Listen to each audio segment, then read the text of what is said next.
আলোচিত ব্যবসায়ী এস আলম ও তার পরিবারের সদস্যদের মোট ৯১টি ব্যাংক হিসাব তলব করেছে জাতীয় রাজস্ব বোর্ড এনবিআর। বৃহস্পতিবার এনবিআরের আয়কর বিভাগের রাজধানীর কর অঞ্চল ১৫ থেকে এ সংক্রান্ত একটি চিঠি বিভিন্ন ব্যাংকে পাঠানো হয়েছে।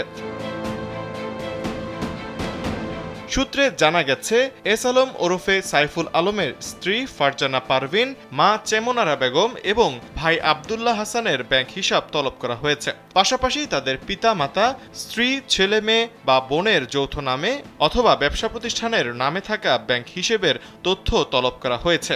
এর মানে এস আলম সহ তার পুরো পরিবারের যাবতীয় ব্যাংক হিসাবের তথ্য চেয়েছে এনবিআর। এছাড়া তাদের নামে থাকা ক্রেডিট কার্ডের তথ্য চাওয়া হয়েছে। ওয়ালটন ফ্যানের অ্যারোডাইনামিক ব্লেড ঘরের কোনায় কোনায় ঠান্ডা বাতাস ছড়িয়ে হাওয়া বদলে নেয়। ব্যাংকের পাশাপাশি আর্থিক প্রতিষ্ঠান, জাতীয় সঞ্চয় অধিদপ্তর ও ডাক বিভাগের কাছে থাকা হিসাবের তথ্য চেয়েছে কর অঞ্চল ১৫।